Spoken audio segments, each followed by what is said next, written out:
Estariam as democracias ao longo do mundo sofrendo uma séria ameaça?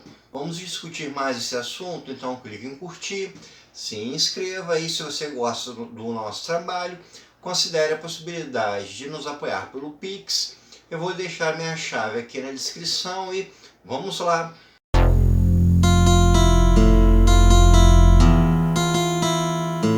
Hoje nós vamos falar sobre o livro O Povo contra a Democracia, que foi escrito pelo cientista político alemão Jaska Monck e foi publicado no ano de 2018. A problemática trabalhada por Monck aqui nesse livro é a mesma de algumas obras bastante reconhecidas recentemente, como Como Morrem as Democracias ou Como uma Democracia Chega ao Fim, que são obras que têm abordado uma linha de pensamento, que tem abordado uma série de mudanças sociais que levam a mudanças políticas e que têm colocado a democracia em xeque. Esse problema que tem surgido, o risco de uma democracia vir a cair, vir a acabar, é através da chegada de algum governante populista, algum governante extremista que pela própria votação popular começa a minar por dentro todas as estruturas que formam uma democracia, e isso pode levá-la à derrocada ou então causar sérios danos a ela. Alguns nomes que são associados a essa novidade, a essa crise da democracia, são o Erdogan na Turquia, o Rodrigo Duterte nas Filipinas, o Hugo Chávez, agora o Maduro na Venezuela, o Viktor Orbán na Hungria e, em especial, o Donald Trump nos Estados Unidos. Lembrando que quando esse livro foi escrito, o Trump ainda era presidente. O que o autor coloca que está em risco é a democracia liberal. E aqui a gente precisa dividir esse termo porque são justamente dois elementos diferentes, mas complementares, sendo que um pode ser derrubado e o outro não, dando origem a formas novas de governo. O primeiro deles é a democracia. A democracia, nesse caso, está estritamente ligada a um sistema político. É um modelo através do qual a população elege os seus representantes, no qual as suas propostas são postas para que o povo escolha a melhor, e é caracterizado, por exemplo, pelo sufrágio universal, pelas pessoas tendo o direito de votar, por todos os participantes, por todos os concorrentes tendo possibilidades iguais de ganhar, ou seja, você tem todo um modelo político específico e isso entra em xeque. E como isso entra em xeque com essas figuras populistas? Essas figuras, elas não reconhecem resultados de eleição, elas fraudam resultados eleitorais, elas colocam o sistema eleitoral constantemente sob ataque, sempre alegam que as instituições democráticas estão corrompidas. Se essas figuras perdem uma eleição, elas culpam um sistema de corrupção dentro da democracia, ou seja, causam um dano estrutural ao modelo da democracia. Não aceitam que aquilo ali funcione e começam a fazer críticas, e isso aos poucos vai minando a democracia. Já com relação ao termo liberal, fala-se sobre as liberdades individuais, o direito de expressão, o direito de ir e vir, e muitas dessas figuras populistas acabam justamente atacando esses direitos, como, por exemplo, a liberdade de expressão através da censura, através de ataques à imprensa, de formas de você querer cercear a liberdade de imprensa, a liberdade da imprensa mostrar os erros do governo. Então a gente tem a figura populista como um elemento que pode atacar essas duas bases da democracia liberal, tanto a democracia quanto o liberalismo. Então, essa figura do populista, ela tem tudo para se tornar um autocrata, até mesmo um ditador, porque pouco a pouco ele vai minando as instituições de um país e quando se menos esperar, a população olha, ela descobre que está vivendo dentro de uma ditadura. Isso foi bastante claro, por exemplo, na Venezuela, onde pouco a pouco foi tendo mudanças no sistema legal, até chegou um momento em que, por exemplo, a oposição não tem mais espaço, a imprensa é cerceada, a própria população é coagida e não pode mais dizer o que ela quer, não pode mais definir os seus rumos. E esse tipo de processo tem sido observado em outros países. Um deles é o da Turquia, onde se vê o Erdogan cada vez mais derrubando instituições constitucionais, instituições jurídicas e cada vez dando mais poder para si mesmo. Mas, afinal de contas, por que a população dá poder para esses populistas? O Monk aponta que existem 3 fatores que são fundamentais nesses tempos recentes para fazer com que figuras populistas ganhem poder, cresçam, passem a ter relevância e sejam eleitos. O primeiro deles é com relação a questões econômicas, com questões de renda.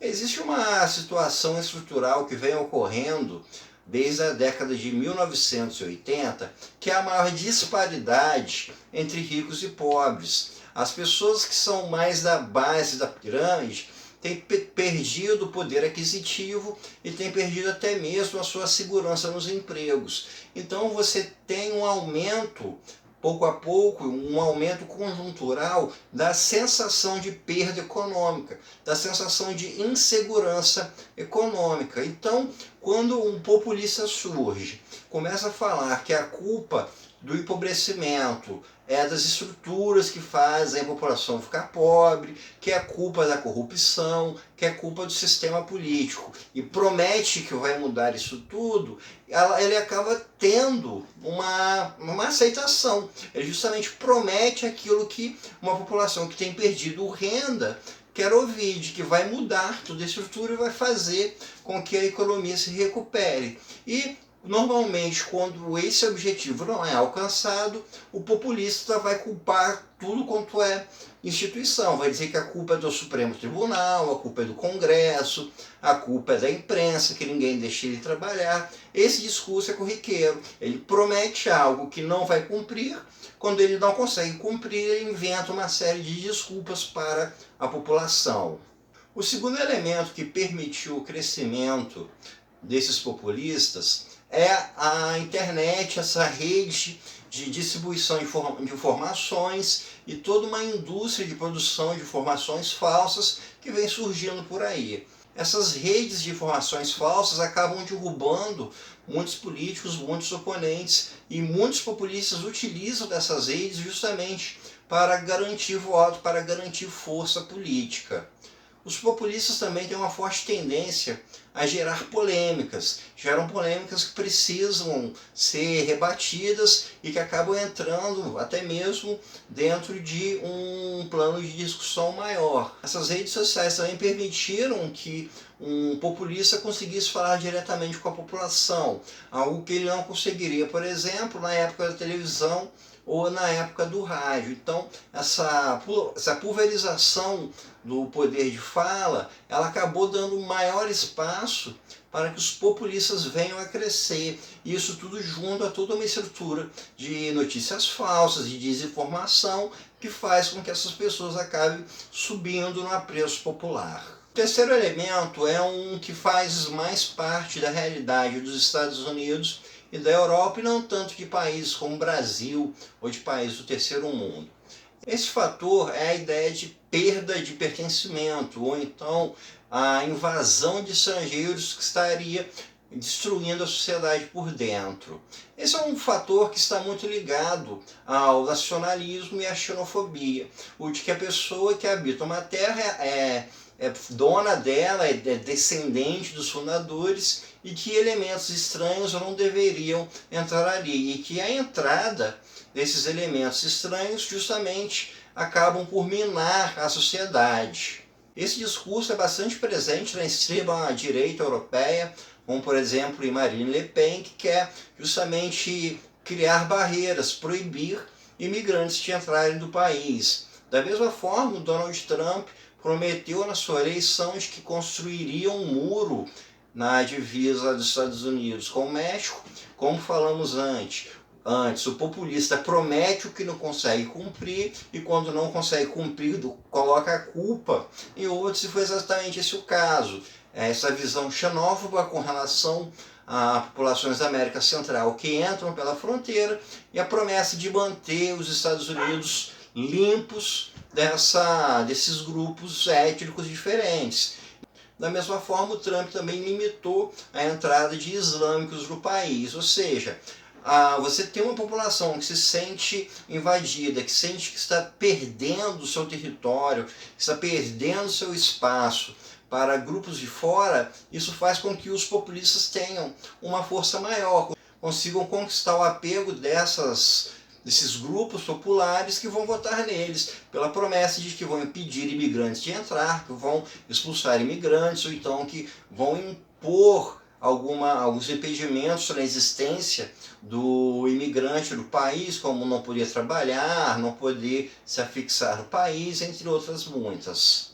Então, assim, a gente tem aquilo que o Monk coloca como sendo os fatores que levaram o populismo a se fortalecer. Uma perda econômica contínua ao longo dos anos, as novas redes de informação através da internet que favorecem a figuras populistas a divulgar o seu discurso, e a xenofobia, a perda o senso de perda do seu território para estrangeiros, que faz com que o ódio ao diferente, o ódio àquele que vem de fora, acabe se convertendo também em apoio político aos populistas. Dessa forma, a gente pode ter uma ideia do retrato que o Monk faz justamente dessa derrocada da democracia nos últimos anos. Você tem figuras populistas crescendo, esse crescimento ocorre em cima desses três fatores que acabou de citar, e imbuídos de poder, essas figuras causam muitos danos à democracia, danos muitas vezes que vão demorar muito tempo para serem corrigidos. Ele coloca que para se conseguir vencer o populismo é necessário uma série de mudanças dentro da sociedade. No campo político, que os partidos de oposição tenham uma união maior, que consigam voltar a se aproximar da população, de mostrar suas ideias para a população. Uma das diferenças dos políticos populistas para os outros, digamos assim, tradicionais, é que os populistas costumam ter um discurso muito raso, um discurso muito fácil de ser absorvido, enquanto os grupos tradicionais teriam uma retórica mais complexa. Então, essa simplicidade dos populistas também atrairia muitos votos para ele. Então, fazer com que os grupos políticos tradicionais consigam se reaproximar da população seria um passo. Outro passo seria também uma mudança no sistema educacional, para que as pessoas possam compreender melhor qual é o significado de democracia, qual é o significado de liberalismo, por que é importante você ter um parlamento, por que é importante você ter divisão de poderes, que são justamente os elementos que o populista vem a atacar. Então, com a maior formação política da população, você teria uma limitação no poder do populista de crescer. E também conseguir fazer mudanças econômicas significativas que façam com que o discurso populista não tenha a mesma força e não se torne uma promessa que boa parte da população acredita que vai vir a se concretizar.